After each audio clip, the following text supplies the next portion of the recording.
Wow. Wow, this is some really deep stuff. I don't know what just happened, but something happened inside of me. Something snapped, something clicked. I wasn't expecting that either. Sorry. It's okay. It's all right. It's beautiful.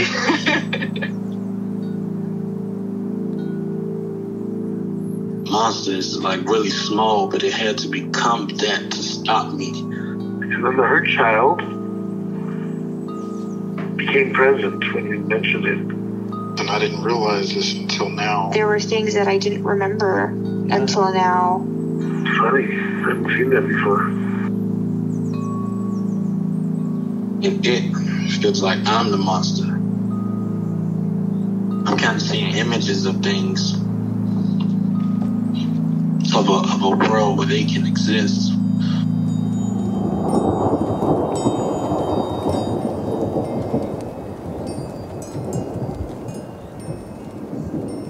This clarity brings all kinds of answers. It's clear. She hugged me and then went back to her place, I guess, in my heart. Oh, it wants to come out. It wants to bippity boppity boop Cinderella me.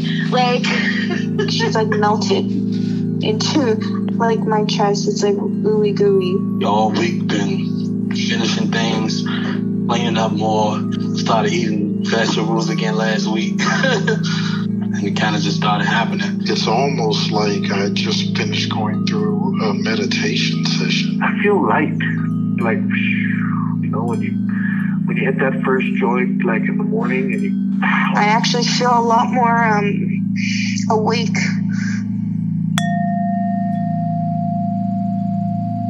I really don't know where we're going to go or where we will go. It's totally open terrain.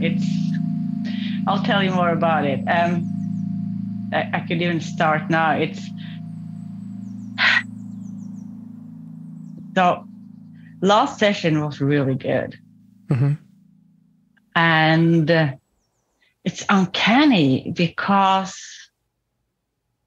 I felt really close to that part after we hang up. But then something happened on Friday that took me in a tailspin, somewhere completely different. There may be some connection, and so what happened? Okay, I think I just have to tell part of the story. It's not an old story. It's a new story, right? So anyway, so I think I have this pesky neighbor, or at least I thought he was a pesky neighbor, that has no boundaries. But he came to my apartment and he opened the closets and he said things like, "Oh, that's so ugly. You can't live like that." And then he goes into my bedroom. It's very nice. But he says things like this. I go into my bedroom and he says, "Oh, you need to paint this. It looks like a hospital." I just moved, right? I moved around December. So he has kind of no boundaries, but it says it but then he says a lot of really nice things. Okay. Mm-hmm. So what happened was that he became very interested in me. Mm-hmm. And I've seen him twice. Okay. But I don't have feelings for him like a girlfriend. Mm-hmm. I don't have those kind of feelings for him, but he is very infatuated, which is sad that that the energies are not the same. But he has so he can tell me things like, you're everything I've been looking for, and he kind of lists all the things I've been looking for, and which is very sweet to hear, right? It's wonderful to hear. Mm-hmm. But then at the same time, he says things like no boundaries, like, "Oh, you need a lot of plants. I can give you my plants. I can help you pot them. Or you could borrow my pictures and put them on your wall because there's nothing on the wall." And then there was this one. "Or, I can talk to your daughter and tell her what to do with her future because I'm not her parent." Yeah. Yeah. I said, I think she will see that as an imposition. Okay. So, he has absolutely no boundaries, right? Mm-hmm. So a few days ago, I sent him an email and I said, we need to cool this down because this doesn't work for me. I didn't say that, but that was kind of the message. Mm-hmm. And then we met again, and he was a little bit, he kept himself a little bit, how to put it, it's still not within my boundaries. And I realized that I have no interest, right? I mean, so basically where I am. And so I had to talk to a friend about it because I said, is this the old me coming in here and saying, no, I'm so scared, I can't, Mm-hmm. But when she heard the story, she said, wow, because I told her much more. So she said, no. So when you say the old you, you're speaking of the part that is, doesn't want romance or doesn't think that you're worthy of it, or this is again worthy of it, doesn't want it, is scared of it, scared that I will feel a lot of shame and all that. Mm-hmm. And those parts haven't come up. But the uncanny thing with this is, and it relates to so much because, if I was willing to kind of let him take over my life, if I could feel good about him taking over my life, put it that way, mm-hmm. Then I could have all the sweet things he's saying, right? I could kind of have those. Mm-hmm. But since I am, so then I would get some of the things I was mourning for. That's kind of the only way the link is, right? Okay. Because I was mourning for being seen and and being cherished and all that. But that's a little child. Right. But first of all, I'm not interested in him that way. I could imagine flirting with him, but not when he is so intense. It just doesn't work. It doesn't work. Right. Because if I lift my little finger, he thinks that that's a signal for him to kind of move in. Yeah. Okay. So I'm hearing the part that wants to get the sweet things, right? Yes. The part that can imagine him taking over your life and giving you whatever he's got to give you. Yes, but mm-hmm. but it's a very different version of "Don't take it all away from me again." Was another part we worked on earlier, right? It's a version of, but this is a real thing. This is a grown man. Right. Right. This is not my grandfather or my mother. Mm-hmm.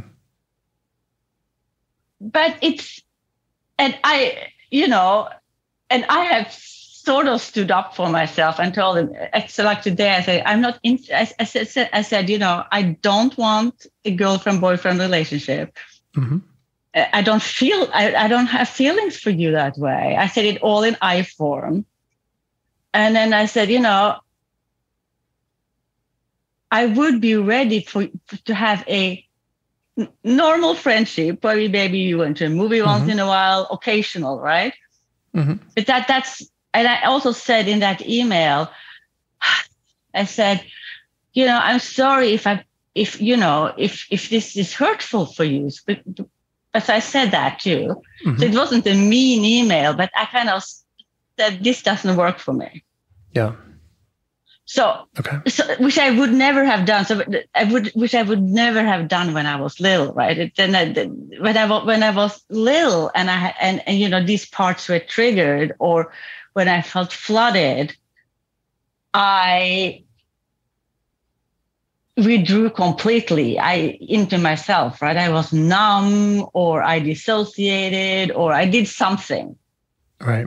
Just to hold on to whatever little I had that they were not going to take that. Yes.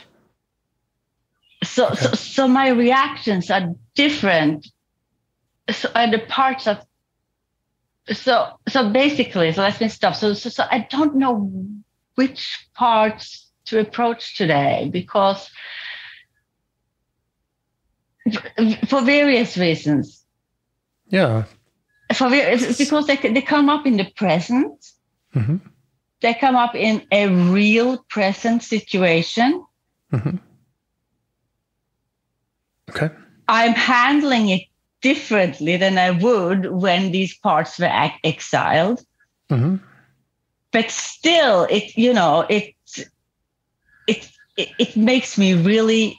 I haven't slept for 2 nights, for example, because I wake up in the middle of the night and say, "What am I going to tell him?" I can't. So it affects me, to put it that way. Mm-hmm. Especially at night, my defense mechanisms come. But when I wake up, it's more. It's like, okay, I can deal with this. Anyway, I'll let this stop. Let me see if I can name the parts that I'm hearing. Yeah, please. There's the part. I can't. There's the part that's fantasizing about the sweet things. Mm-hmm. There's the part that keeps you up at night, not knowing what to tell him, or it sounds like he even is frustrated or has some anger or something going on there. There's the part that in the past would have felt flooded and the "don't take it all away from me," which you're saying is not strong or coming up, but it might have some input around this. Yeah, it has some input because he's really intruding on my space, right? Because our energies are so different, and he doesn't see my needs. He's kind of just moving forward like a steamroller because he has needs. Right. Okay. And so we could talk about any of those parts if any of them feel like they're at the front of the line, or if you want to shift entirely and look for something else or return to what we were doing last time. You can just ask your system, ask all these parts, and see if you can notice who needs your attention the most. Which of those relationships in you are feeling the most strained?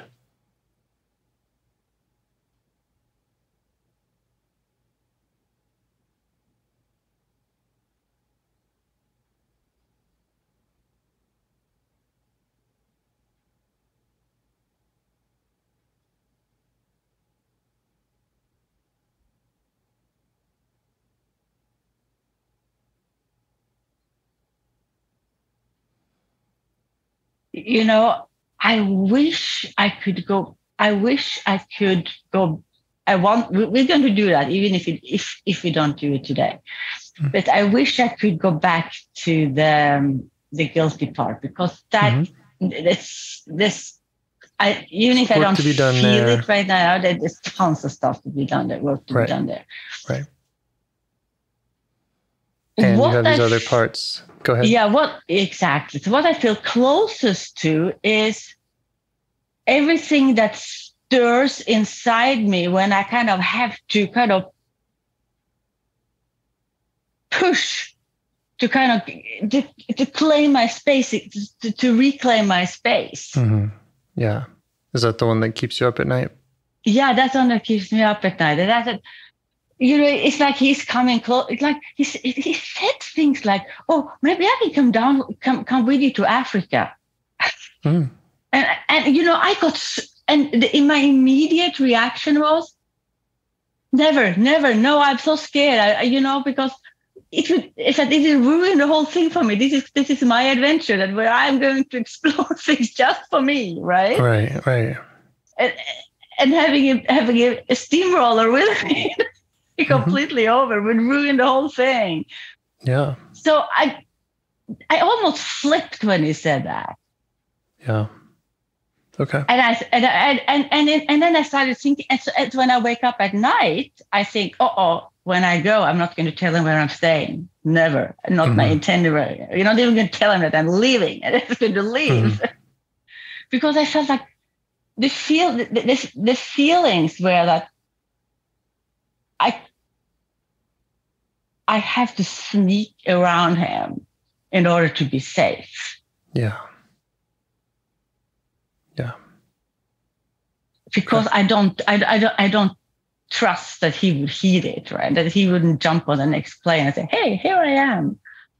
He probably wouldn't do that, but that was kind of those parts of saying, or those fears of saying. So I think right now I'm closer to that part that I'm actually sitting here and I'm pushing my hands out. It's almost like I have to push my hands out to kind of keep him away and give me my space back. Yeah. All right. Yeah, we can get to know that part better and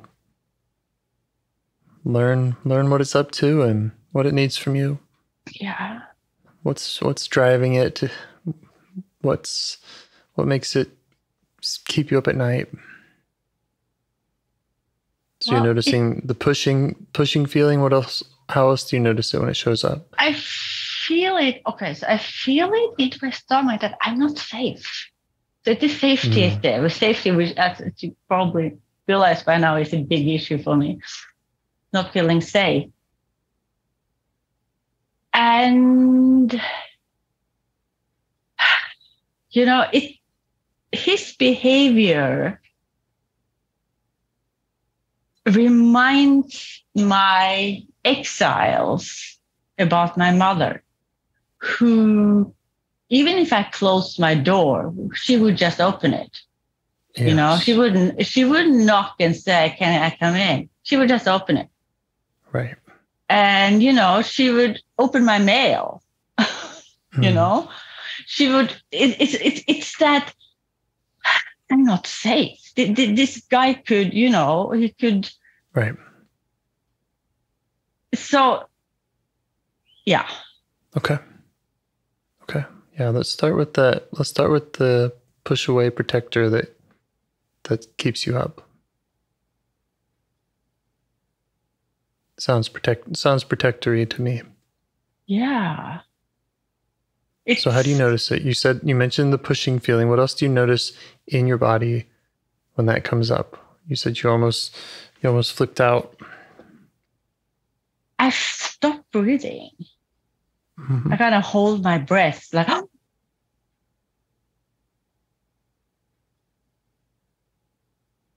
So, and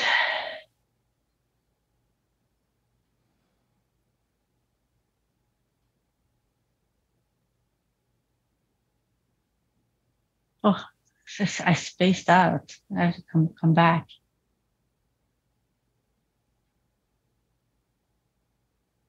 It's interesting. Do you know what that spacing out was about? I don't know. It was weird. It was just suddenly. I was just saying, just a digression. Is it too noisy for you? Can you really hear the subway? I don't hear it at all. Okay, good, because it's rumbling right outside. Okay, good. Let me know. Okay, that everything is fine. No, because I was just saying, I'm holding my breath, and then suddenly it was just white.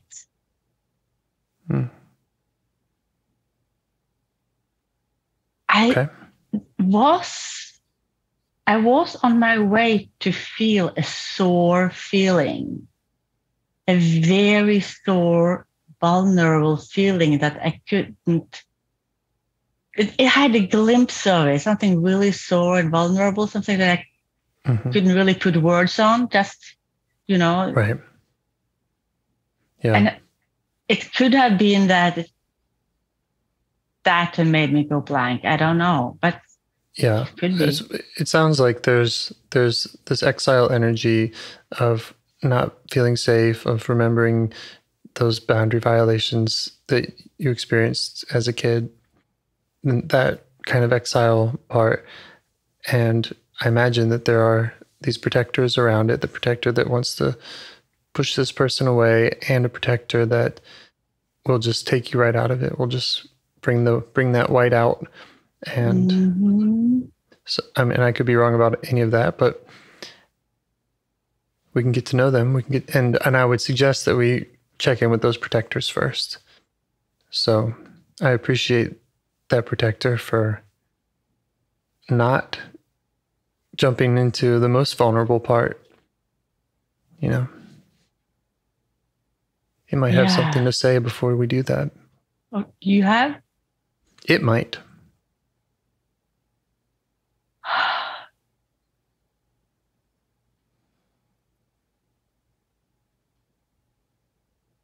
Can you locate that part? The part that takes you out of it?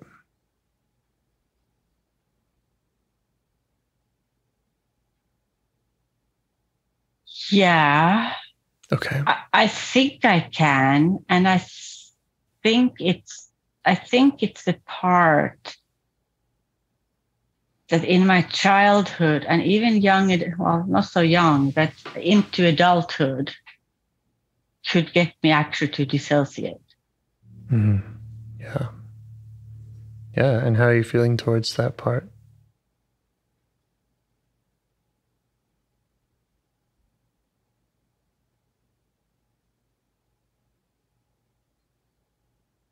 That part, if it is that, is protecting someone who is really scared. Yeah. So let's just, if it's all right with you, let's try to stay with the part that's doing the protecting. Okay. Just because, I mean, it's new to me. I don't know that I've met this part. And yeah, we always want to check in with these protectors first. Does that sound right with you? Yes. Okay. How are you feeling towards it?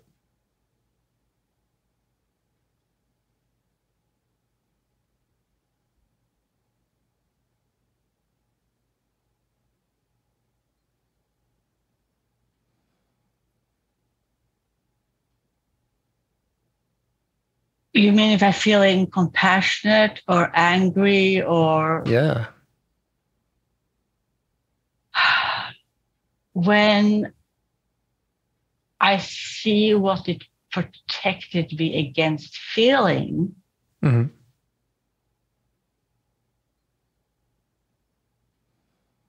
no, I'm thankful to it. Okay.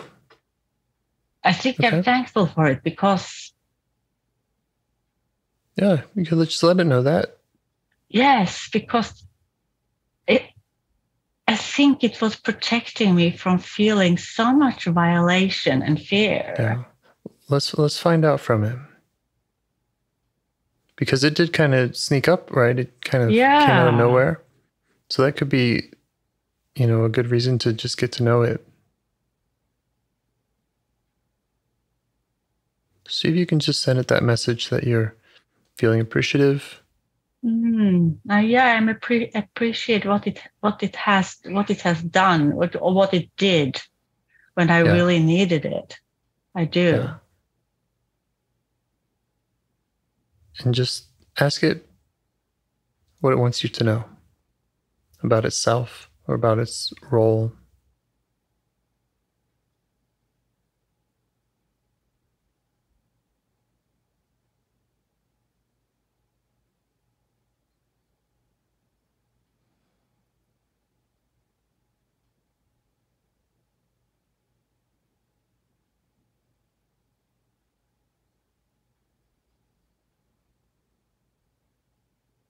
It's protecting me from, well, what it seems like it's saying is that it's protecting me from feeling like an open, infected wound. Yeah. Yeah. Does that make sense to you? Yeah. Yeah. And you can let it know that we're not going to go there and make you feel that way. We want to check in with it and learn about it and not skip over it.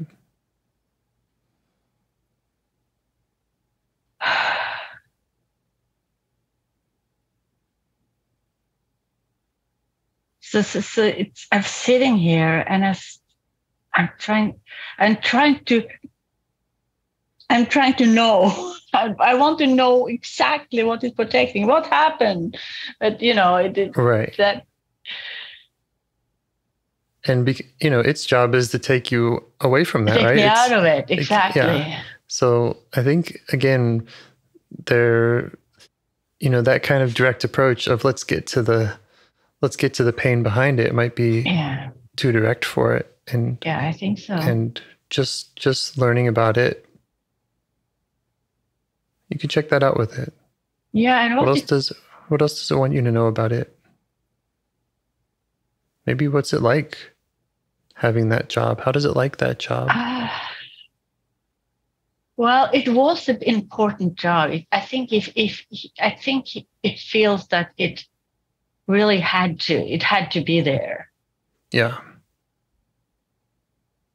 And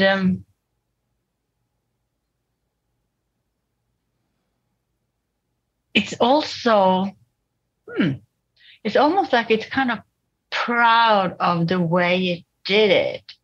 Right. Because what it didn't, it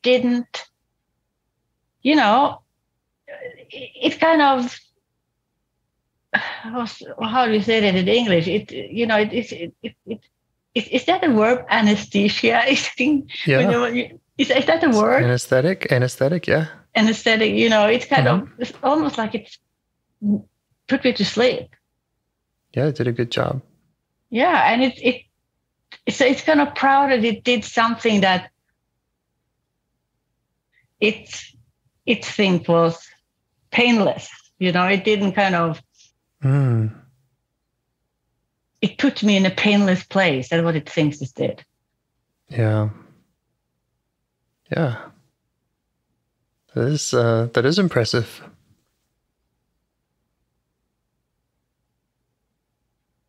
So it has that pride. How does it like having that role? Or having to get your attention that way, or take away your attention that way?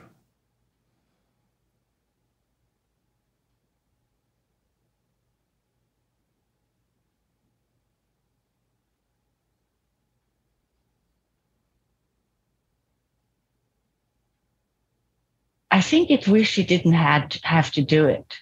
Yeah. Yeah. So I didn't know you see that. And it's a big job to be on 24-hour call. Yeah. Yeah. It hasn't had very much vacation. No, if it had any, it had. Yeah. It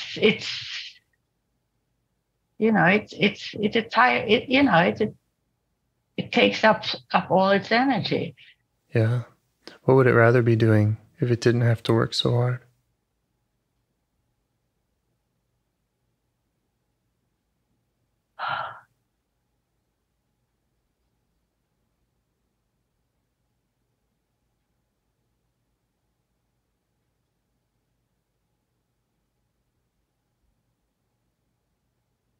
I'm not sure, but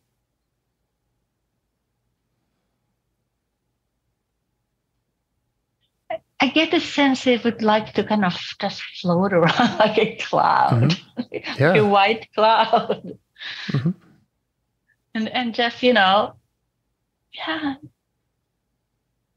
just listen to the music, a little cloud. Yeah, be on vacation. Yeah, be on vacation. Yeah.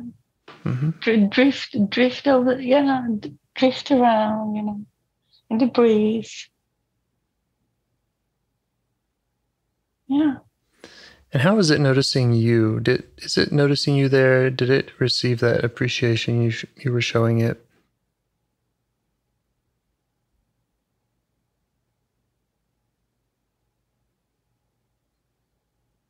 I think it did. And it also it's almost like it also saw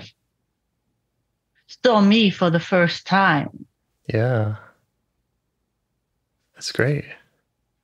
It's like, it's almost like, wow, I didn't know you were, that you were like grown up. It's like, wow, what happened to you? Yeah. Well, that was going to be my next question, was about asking it what age it did think you were. Oh, I think it thought I was really well. It could be different ages because so I think most of the time it thought I was very young. But as you know, I've told you about things that happened to me at least up to my 30s. Mm-hmm. So I'll be super, super brief. But I know you don't like me to tell stories. But well, I like you to hear what parts have to say. Okay, then I will tell the story. Okay. But it definitely thinks I'm at least 30 years younger than I am, I think. Okay. Yeah. Yeah. So you can show it your real age. Yeah. Kind of catch it up.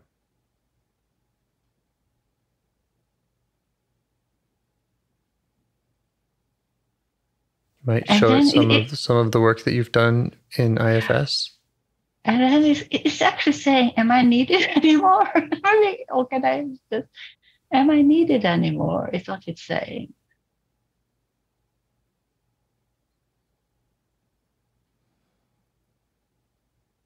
Well, we don't want to get rid of it. It's a part of me that really doesn't want to get rid of it. Yeah, I want it to be on standby. Yeah. That's good, because we can't get rid of parts anyway. Ah. So it's needed, and it may not be needed in the same way. Exactly. Or to the same degree. And how much it's needed and when and where is all stuff that you can negotiate with it without it sneaking up on you like that if it would rather have a more direct communication with you. Yeah. Sorry, I'm just closing the window.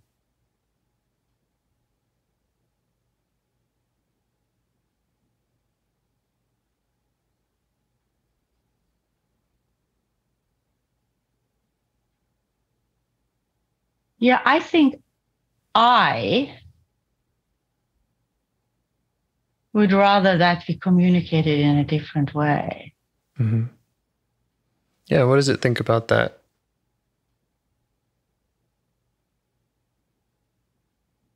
So it's saying, instead of tranquilizing you,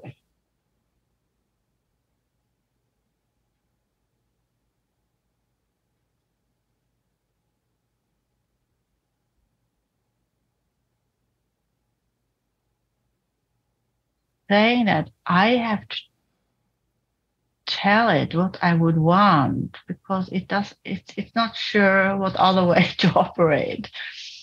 Yeah.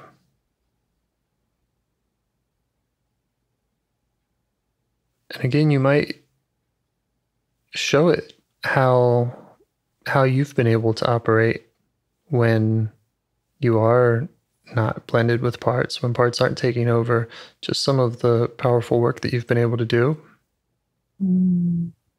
internally, and when you're leading from self, in your life, when you're in that place.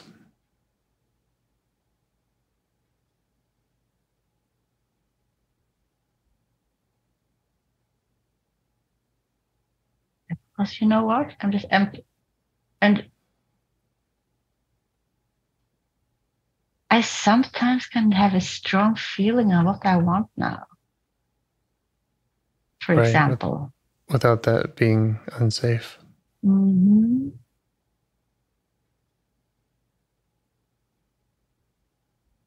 And I can feel that really deeply. It's not like I want a Mercedes, it's. Mm-hmm. And when I feel that, it actually makes me feel safer. When I can feel what I want.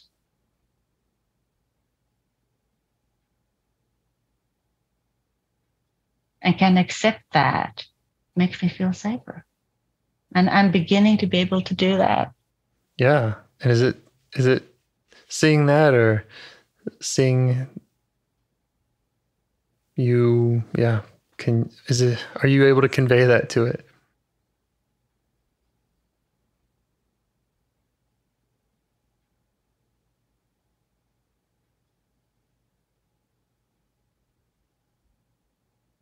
it's looking at me. I think it feels that. I think it's happy about that. Or glad about it. Happy. Mm-hmm.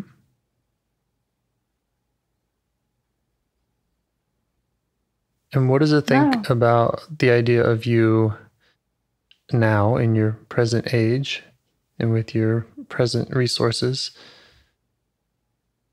going to that part that it protects? Maybe not now in this moment in this conversation, but what does it think about you working with that part that feels like the wound? Infected wound. Mm-hmm.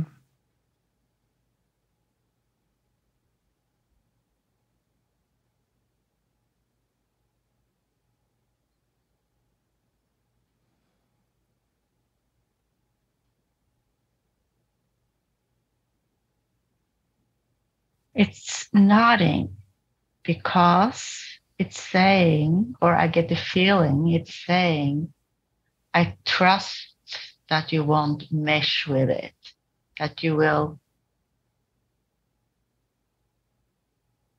see it, whatever it is. I don't know what it is, but that you will see it, and you won't kind of take it on as an identity, if you understand what I mean. It won't become That's right. you. That's right.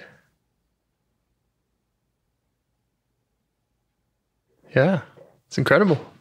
Yeah, it is incredible. Yeah, I trust that, you know. Anything else it needs from you or requests that it has of you? Ways that it would like to stay connected or anything to negotiate about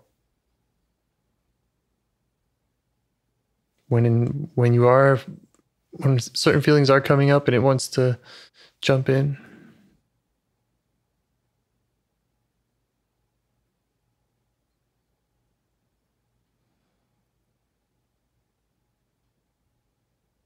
It wants you to allow it to speak if it feels it needs to. Yeah. It doesn't want me to just push it down. Right.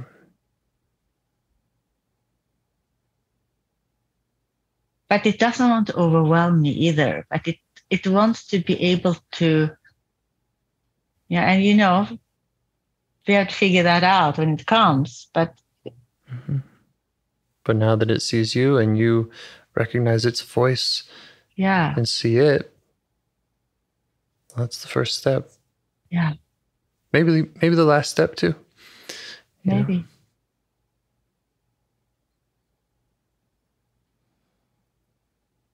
It wants to be able to be part of my journey without.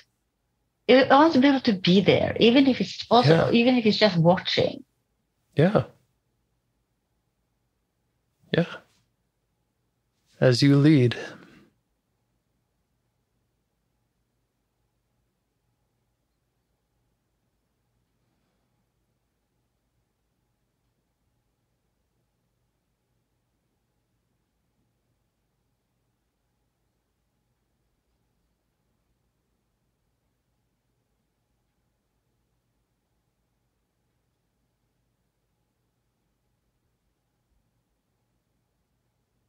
Is there anything else you want to ask it or learn about it?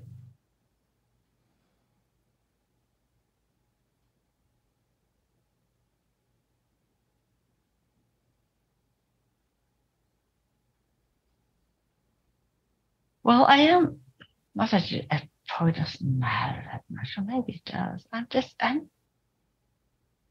I am curious, about how it came to be, but that goes back to the origin story. One way to ask that is when did it start doing its job? And it's not.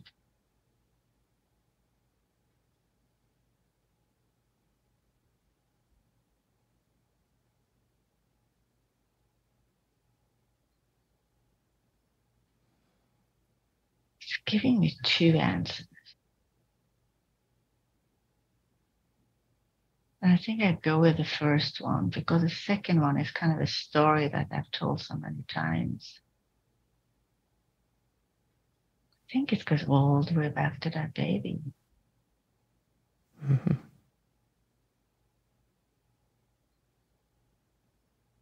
And is the baby associated with the infected wound feeling? Yeah. Okay.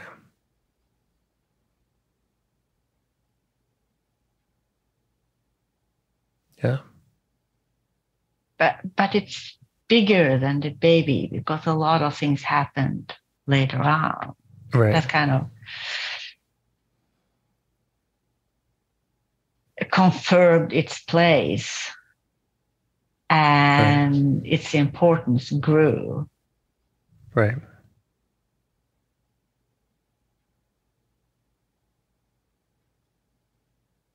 Yeah. So you can just let it know that that's the part that you would like to find and help and heal.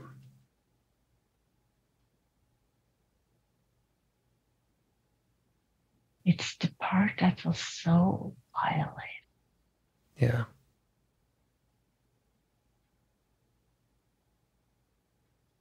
And it happened over and over and over and over.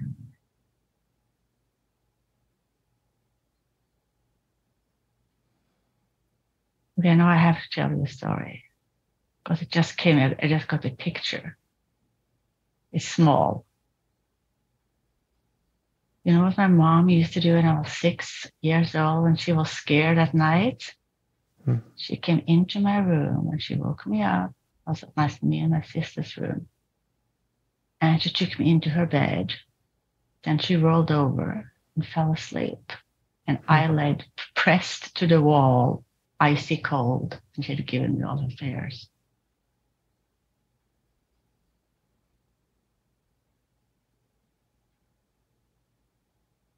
That's part of the violation. Yeah.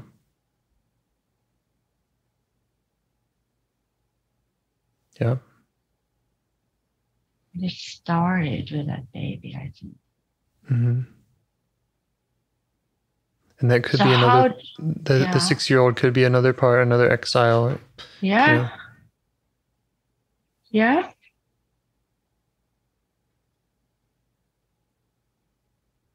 Because that exile was pressed against, well, it was a girl, but she was pressed against the wall, or she pressed herself against the wall and felt those fears coming. And she was kind of pushing her hands out as I was doing to kind of not drown in them because they weren't hers. So she's pushing out and losing sleep. Yeah. Mm-hmm. Which is the other protector that we met. Yeah. A moment ago.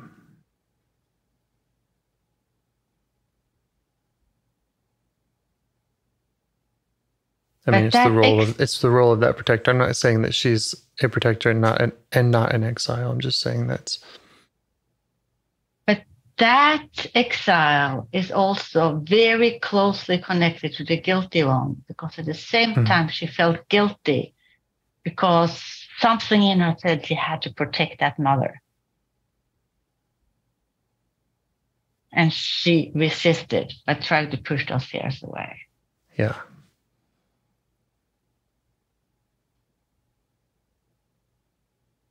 And now you're getting the story directly from the parts. Mm-hmm.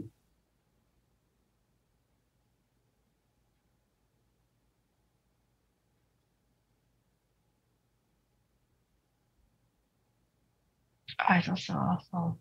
Yeah, that is a bit good. Oh. Yeah.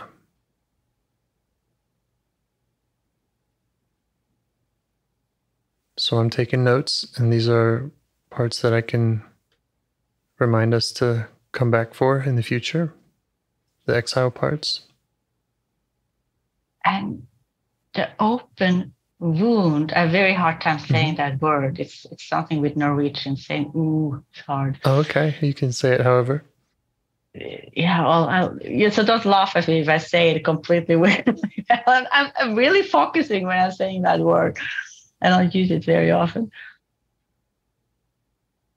But I get a sense that that open wound, the reason it's open and infected, has to do with that she couldn't do anything right.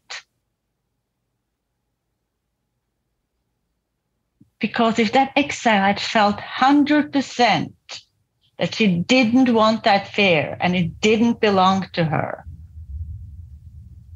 she could have taken a stand somehow. Maybe she couldn't, but it feels like it. Okay. So, I think when we have time, that we should go to that exile and learn all about it. Yeah. I'm hesitating to go to any exiles now in this conversation just because of time. Yeah. Yeah. But I'm glad you took notes because, but as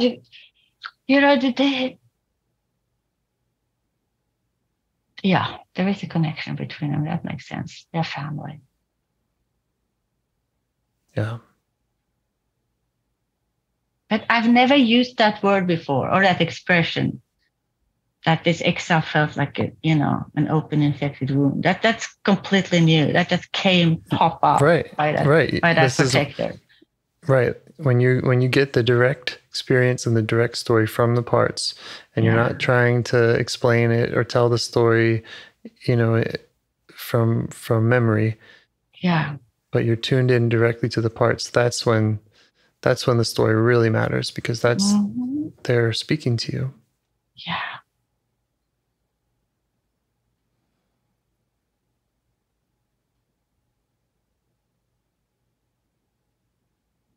So you can let them know now that you've gotten a glimpse of them. You can let them know that they're on our list, that you're coming for them. You might even offer them something if that girl in the bed needs a blanket or something. Maybe if it feels safe to kind of touch in. She needs a blanket around her. Mm-hmm.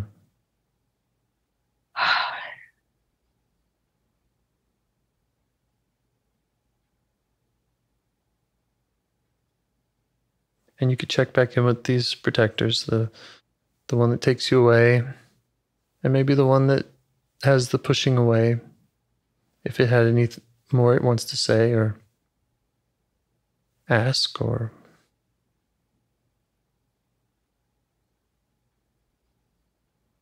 for you to ask it.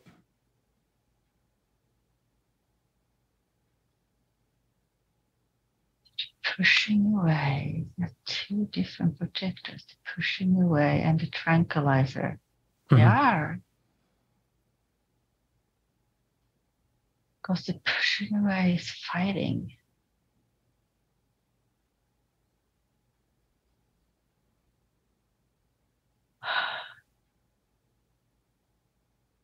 Thank you for fighting for me.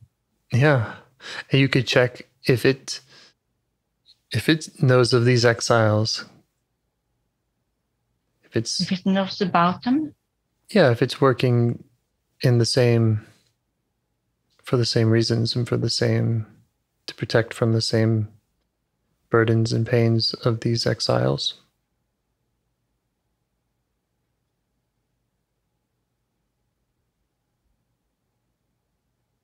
Okay, let's see. You're asking me to ask if these two protectors or three, the one keeping me awake at night, at least the two that we talked about, the tranquilizer and the tranquilizer pointed us to these exiles, and I'm just checking on if the pushing away, which I thought was also the keep you up at night protector, was also, I was asking if it is also related to these exiles, is also working so hard because of these exiles.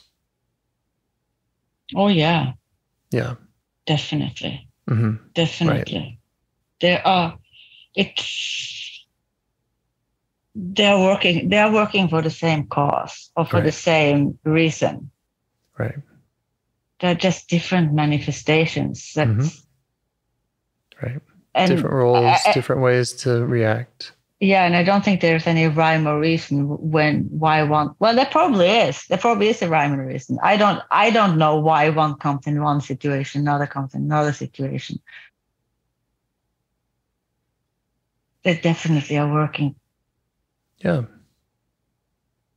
Yeah, for all these exiles, they're working. They're also working for the guilty one. They're working for the others. Yeah.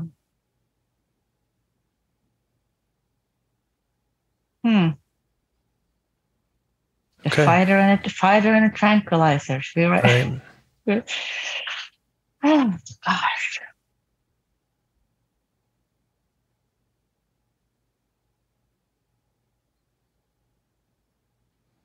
Does this feel like a good stopping place? Again, I'm hesitant to go to the exiles. No, it does. And I'm always amazed at how time goes, because I'm completely oblivious.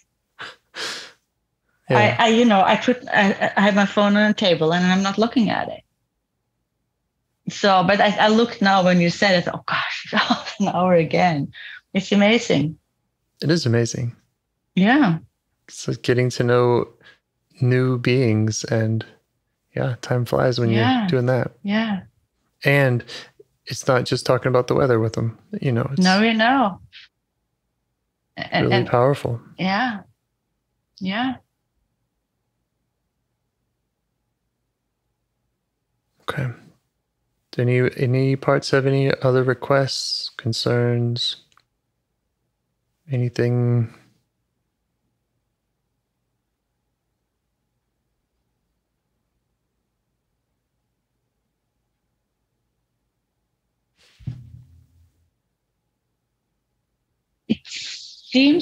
Just to end, it seems like the fighter is also now aware of my present age. Yeah. And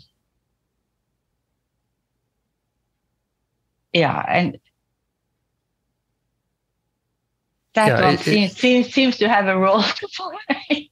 Right. It's been working hand in hand with the tranquilizer for the same purposes. Yeah. And that's what's often so great and makes this work so efficient, is that there might be 10 protectors around an exile, but often when you get to know one of them, the message spreads to the other. Yeah. Because they are all working for the same reason. Yeah, and they choose, and maybe there is a call center saying, "You come now." Right. Yeah. Now. Yeah. This is what he needs. Yeah. Well, thank you again, James. Thank you. Thanks to all your parts. Yeah. Looking forward to doing more and learning more. Okay, so next time I would love to hear your notes, I think, before I jump into something, unless there is something super urgent. Okay. Will do. Okay, you have a good night. All right. You too. Bye. Talk soon.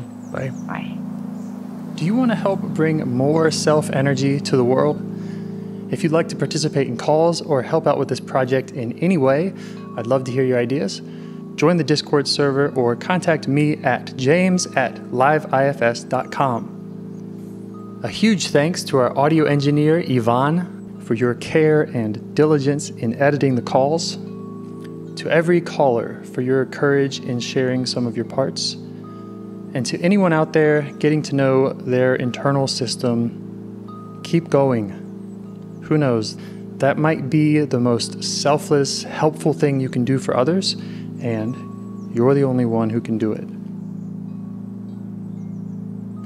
If you'd like to see us reach the largest audience, we must please the almighty suggestion algorithms at iTunes and YouTube, and they don't care about the power of IFS. They're looking for likes and shares and comments, and the sooner the better. Follow the links in the show notes right here in your podcast player to make your wishes known. And now, a minute of meditation. Or if you prefer, pull over. You can do it in 60 seconds. Just click one of those links. They're right there, and give us a like or a 5-star rating. It would really help. If you think this project is helping people, you're helping people by sharing it. Thank you.